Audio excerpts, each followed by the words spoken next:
So, we will continue with our examples of the use of shell momentum balance and how it can be effectively used for solution of simple problems. Simple problems, I mean, in which the geometry is straightforward, the flow is mostly one dimensional and it is a steady flow. So, for all these cases we have typically solved two problems. I would like you to work with me on one more problem, and then I will give you some problems to work on your own, and I will provide you with the answers. But towards the end of this part, you yourself would start to realize that a simple shell balance approach would not suffice anymore. The geometries are getting complicated, the flow may have more than may have multidimensional effects. So, a generalized approach is necessary. But to get to that point, we will first try to solve a problem which is very simple, in which case there are two parallel plates, and one of them is moving, the other is stationary. So, as the top plate, let us say the top plate starts to move, it would try to drag the liquid which is in between in the intervening space. So, as the top plate moves over the liquid, it will try to drag the liquid in between the two plates. So, a flow starts to establish, and we will look at that flow when a steady state has reached. So, the top plate is moving with some velocity, it imparts a velocity in the fluid in the liquid in here, and we are looking at this steady state. But just to make it more interesting, what we are going to do is we are going to assume that there exists a pressure gradient as well.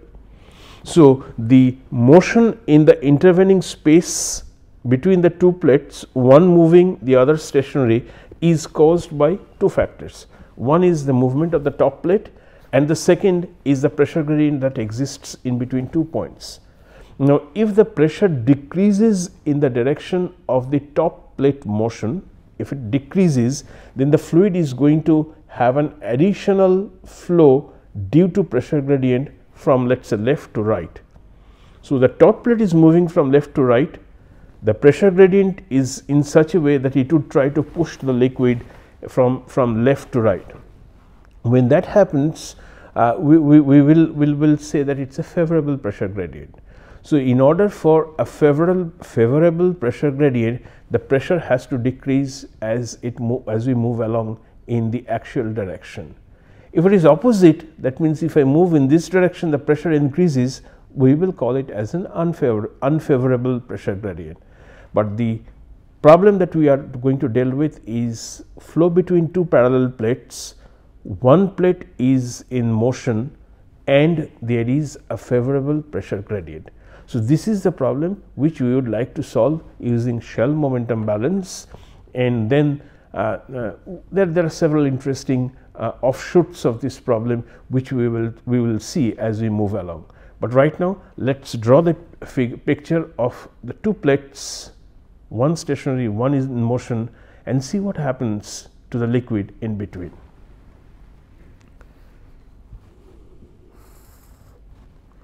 So, this is my stationary plate, and there is a top plate which moves towards the right with a constant velocity equal to u, and let us assume that the gap in between these two plates is equal to b.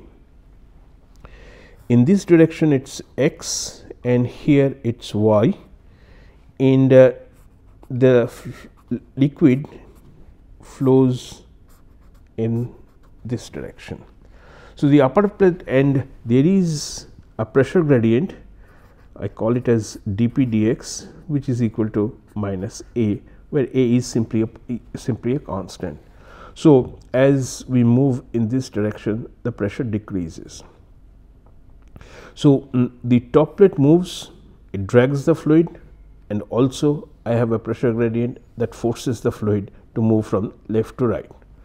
Now, here I again have to find a shell, draw a shell and make the balances. The flow is in this direction, but as I can see, the flow changes in the y direction. The principal direction of motion is x, but its velocity is changing with y. So, of course, my shell is going to have a thickness of delta y in here. Okay. So, the area of this, let us say the area of this is A. So, the shear stress tau is going to have two subscripts, principal direction of motion and the direction in which the momentum gets transported. So, it is going to be tau yx, x being the direction of motion and y is the direction in which the momentum gets transported due to viscosity, and this acts on an area A. So, this is the time rate of momentum in through the bottom face, which is located at y, and the time rate of momentum out would again be the same expression, but evaluated at y plus delta y. Okay. So, these are the rates of momentum in and out. Obviously, the convective momentum in and the convective momentum out need not be written here, since Vx is a function of y, Vx is not a function of x. So, whatever be the value of velocity at this point would be equal to the velocity of this point, and since it is an incompressible fluid, there would not be any accumulation of mass inside the control volume, and the convective momentum in, rate of convective momentum in would be equal and opposite to the rate of convective momentum out. So, those two terms will cancel, and that is why I did not write them in here. So, this is the molecular transport of momentum, viscous transport of momentum, which I have written. One is at y and the other is at y plus delta y. Again, since the system is horizontal, there is no question of having any component of gravity in the direction of flow. So, and the gravity is acting in a direction perpendicular to that of the flow. So, there would not be any gravity force acting over here. On the other hand, the pressure is going to play a role over here. So, the pressure at, let us say, at this point is P0, which is acting on an area with W and thickness delta y. So, that is the pressure which is acting on over this surface, and the pressure which is acting over this surface is minus PL times W delta y, and at steady state the sum of all this must be equal to 0.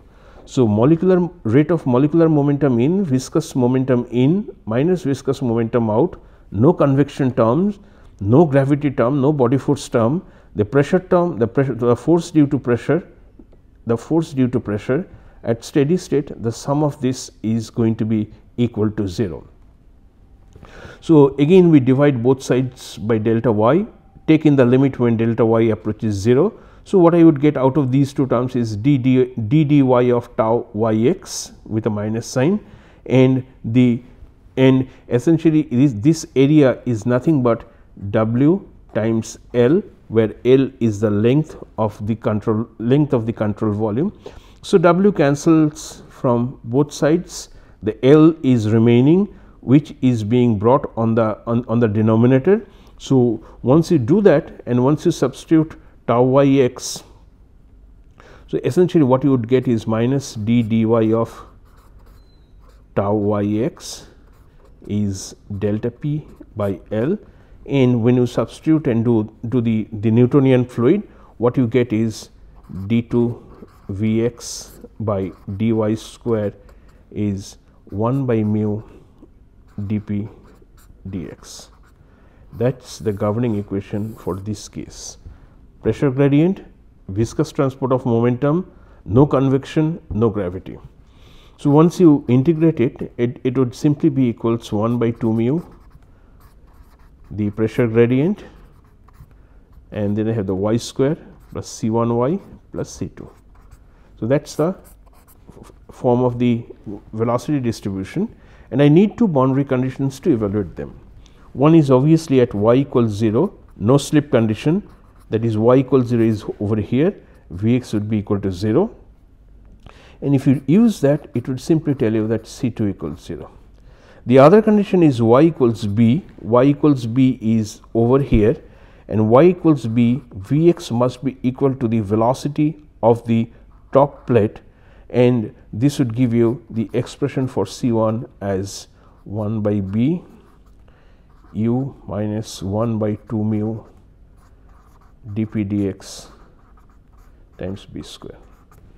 So, I am using no slip at the bottom and no slip at the top, no relative velocity, no relative velocity at the bottom and at the top, and evaluate the constant C1 and C2. So, if we substitute this in here, the final expression for velocity for a flow induced by the motion of the top plate, also sustained by the presence of pressure gradient, would simply be equal to this. The expression would be, you should try to do it on your own. It is a very straightforward case, and this is what you would get.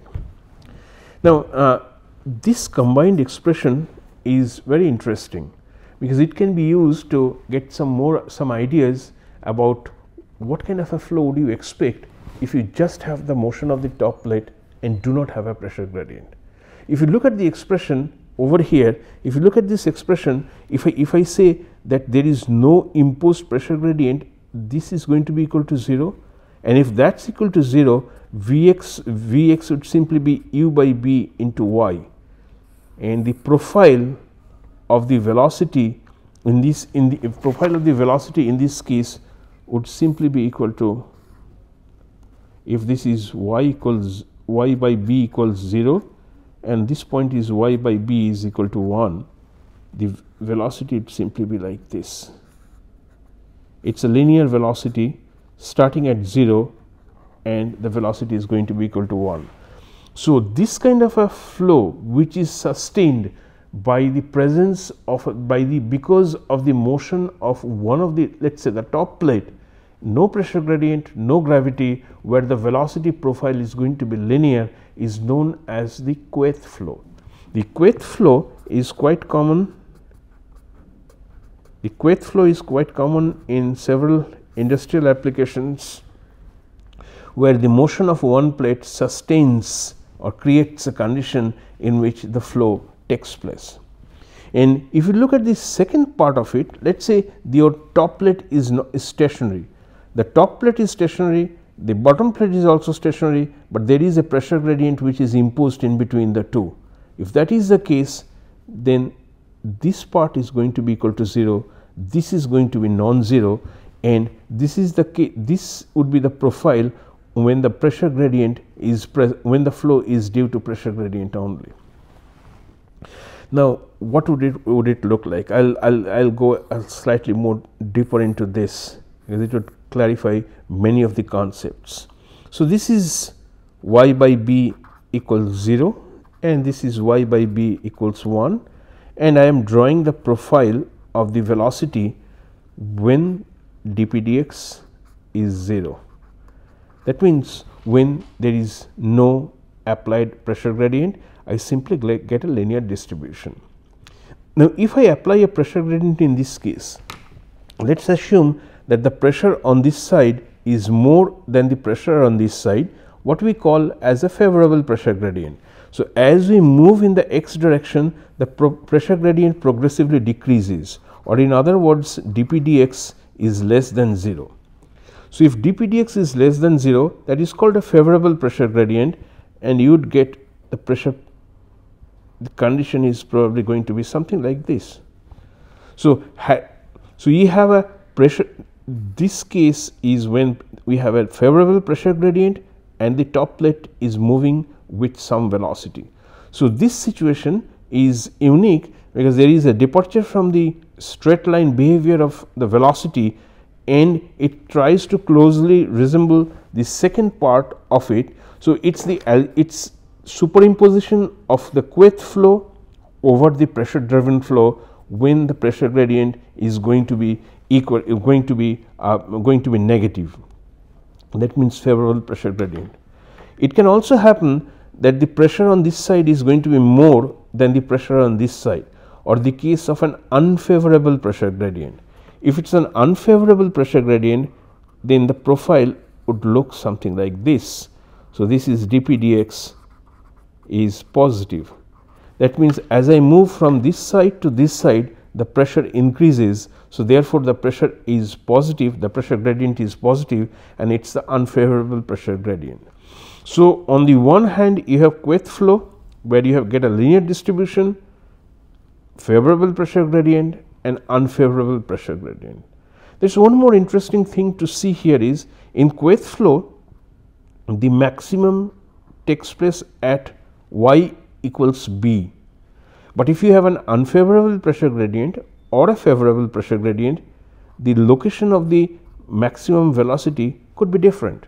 It is not going to be at y equals b, it could be at some point in between y equals b and y equals 0. So, if someone tells you that try to what is the location of this maximum velocity, so you would like to find out what is V max, what is the location of the V max, and we understand for V max this dVx by dy must be equal to 0.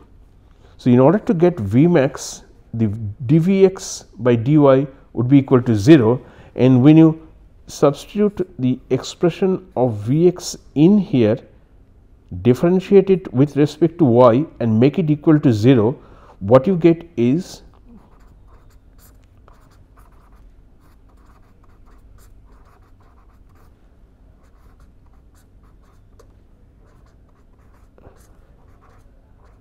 this y, I call it as Ym.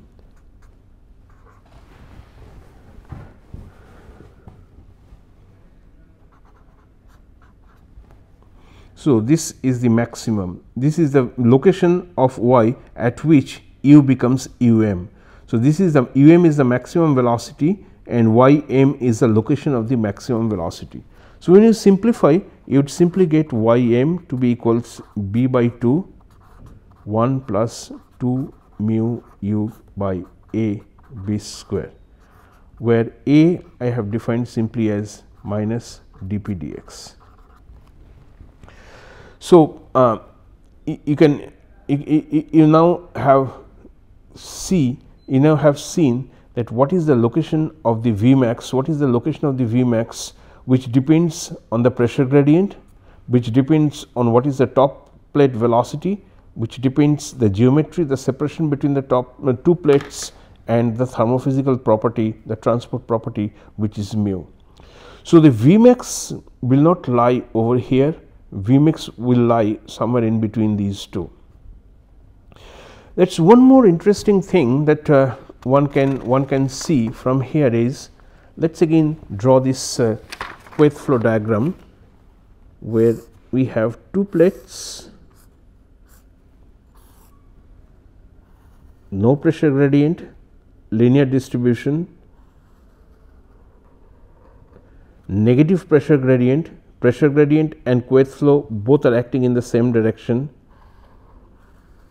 unfavorable pressure gradient, but the pressure gradient is trying to force it from right to left, Kweith flow tries to drag it from left to right.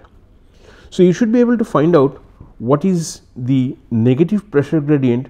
Suppose it is asked that what is the pressure gradient that needs to be imposed such that there is no net flow. So, what you see here is for this case. So, I am drawing the case for Kweith flow and the flow when I have the negative pressure gradient.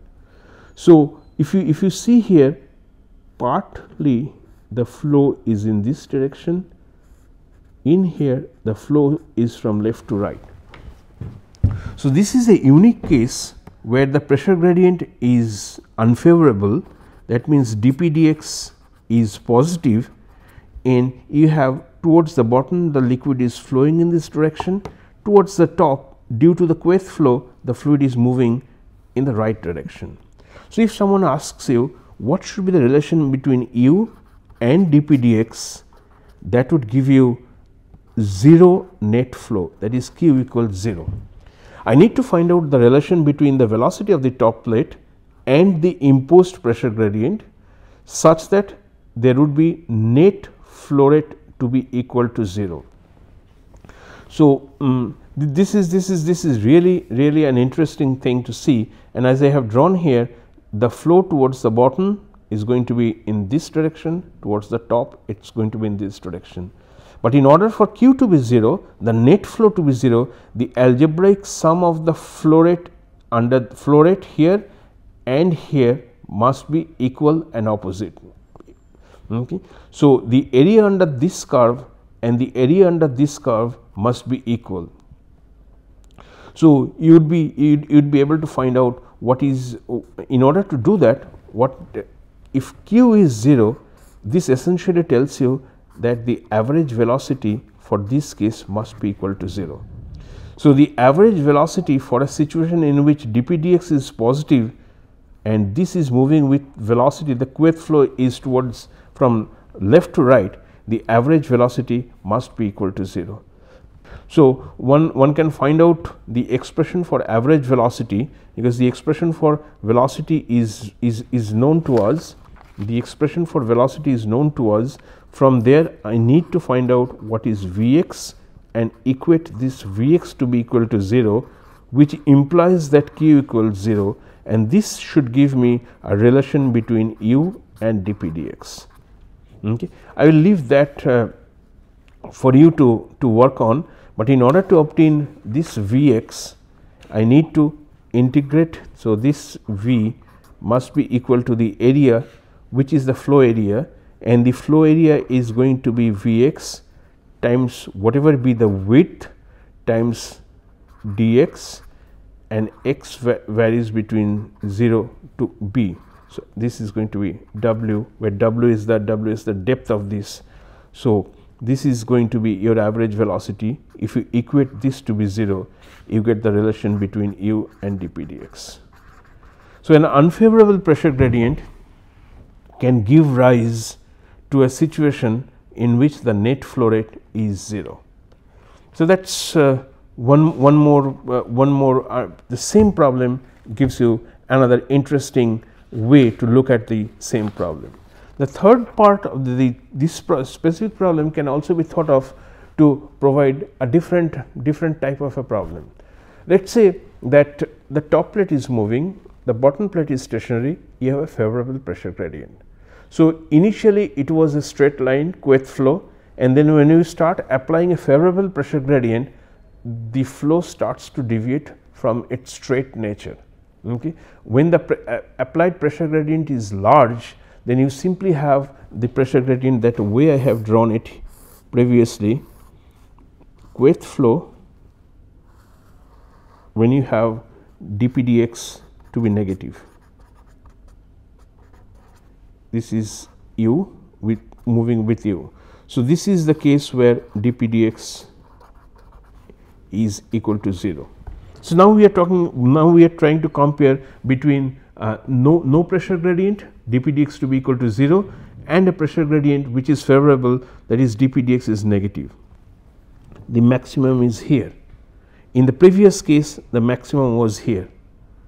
Now, if you progressively reduce the value of the applied pressure gradient, the profile would look something like this, and this is the location of the Vmax, and a point, and if you reduce it significantly, then it is not a straight line.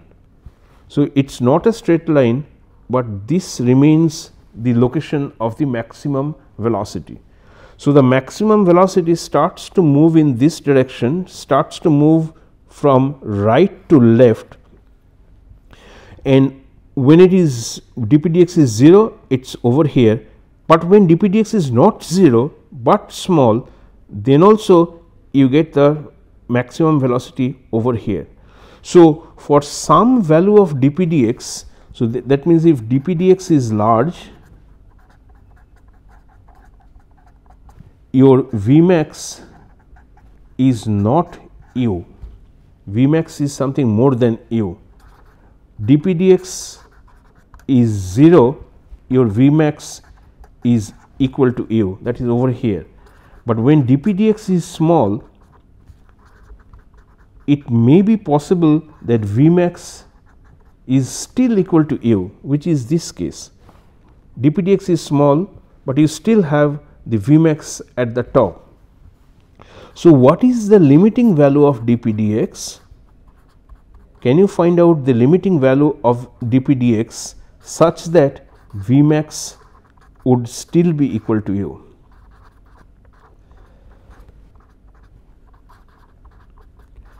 So, it is no longer a straight line, it deviates from a straight line, it is no longer a straight line, but the maximum is still over here. So, what is the condition that one has to make, one has to impose in order to obtain the limiting value of Vmax such that your Vmax limiting value of dp dx such that the Vmax is still equal to u? I would leave that problem for you to think about. I will just give you a pointer that how would the profile look like when you have, this is my straight line, the velocity is equal to u, and this is the limiting case.